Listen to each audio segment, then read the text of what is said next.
All right, I almost forgot to share the answer to this particular question here.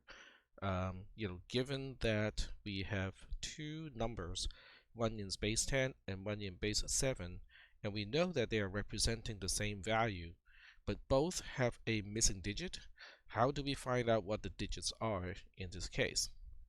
All right, so there's no quick and easy solution in this case, but it does depend on how well you understand numbers and also, how to utilize a base when we are representing a number.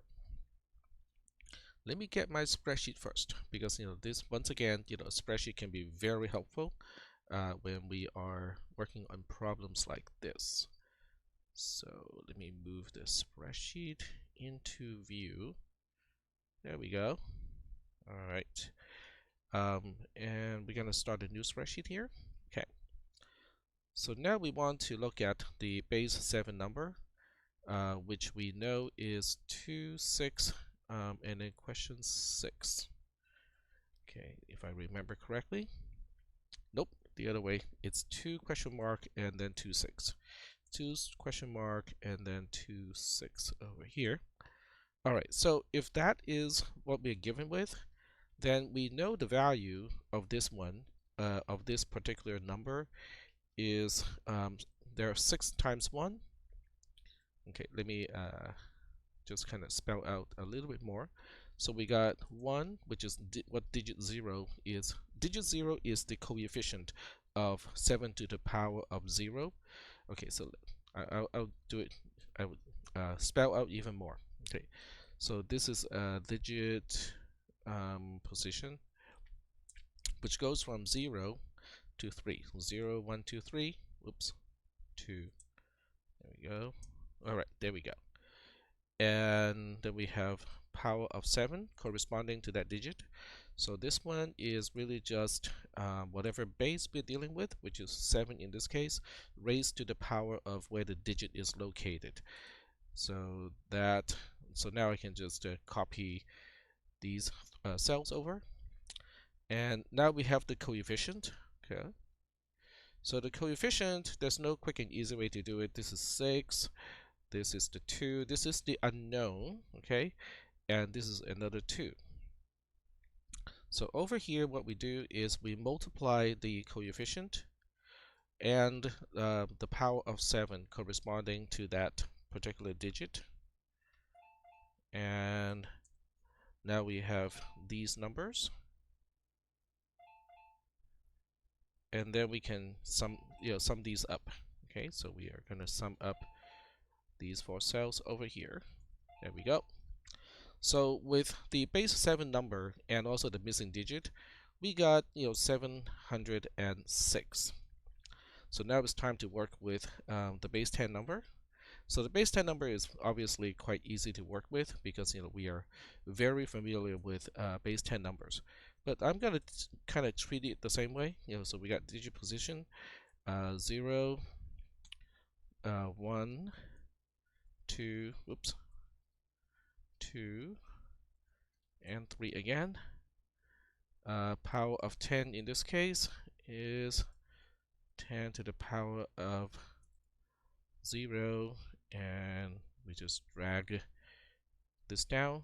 Okay, we have coefficients, so we got 0, and let's see, I'm just trying to remember, that one is unknown. We got 0 here and then we got a 1 here, and then we have the coefficient times the corresponding power of 10. Okay, once again we drag it down, and then we do the summation. Now I know this one is pretty easy, they're all zeros except for the thousands, but technically we just add up all those products. So now we can see that with the missing digits, one is 706 and the other one is 1000. So we want to be able to express the difference in terms of coefficients times some power of 10 plus there's some kind of coefficient times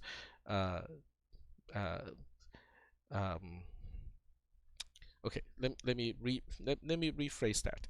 So we know that we are dealing with multiples of 49s here, and over here we're dealing with multiples of 10s over here.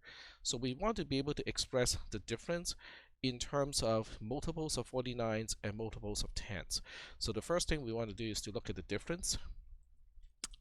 So the difference is 1,000. Uh, hmm. So in this case, it's 1,706. So that's the difference between the two. Now we don't know exactly, because when we look at the difference, we have to remember that we are adding multiples of 10 and we are subtracting multiples of 49. So we have to find the right numbers of 10s to add, if any, and the right number of 49s to subtract. So the way we do it, in this case, there's an easy way to do it, is to use a table. Okay, so when we use a table, then we use rows and columns. So we can use the rows, okay, for digits in base 7, and then we can use the column for digits in base 10.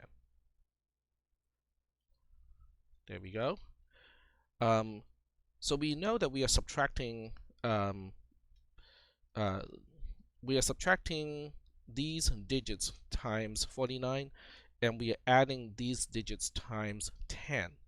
Okay, so that means at in each particular cell, we refer to the top of the column and we refer to the left of the row, and then we perform that particular calculation. So now you can do this by hand, but by doing this by hand is is really kind of not very efficient. So with this one, we will basically say we are multiplying this by 10 minus multiplying this by 49. And at this point, it's just a matter of replicating these guys. Oh, that doesn't look right to me. That does not look right to me.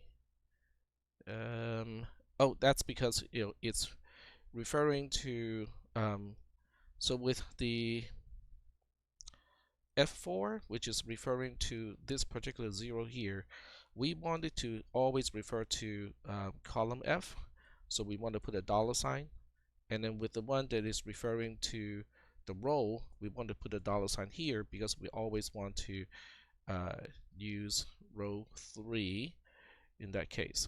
Okay, there we go. So that should fix that problem. So these are basically just spreadsheet, if you will, spreadsheet kung fu. So now we just make the table more compact, and we just want to find a cell that explains the 294. So 294 is found right here. So that accounts for, so that means the missing base 10 digit, which is corresponding to the number of tens, is a 0, and the digit that is missing in the base 7 number is corresponding to a 6. So that's kind of how we solve this particular problem.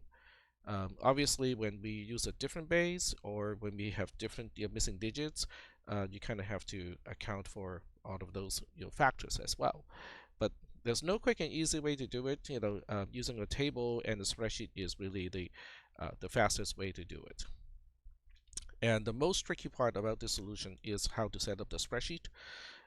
Because in order to set up this spreadsheet, you have to use the $sign, so that when we replicate that formula across the row, or when we replicate a cell along a column, that particular reference does not change, because otherwise it will automatically change. If you compare this formula with the one right next to it, you can see how the column changes from G to H automatically, and that's because column G here does not have a dollar sign. So if this cell refers to column G and is on column G itself, the next row when I make a copy, it will refer to the same row, because without a dollar sign, it becomes a relative reference. And the same thing about the row reference. In this case, we can see how we are referring to row 4, in F4, but in the next row, it is referring to row 5, because it's referring to F5.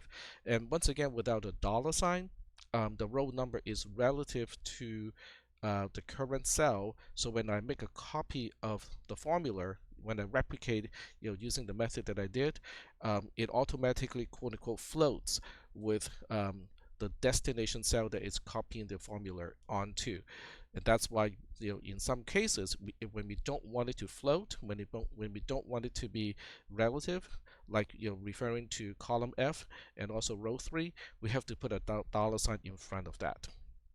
All right, so that's the solution of the test question that I mentioned earlier in class today.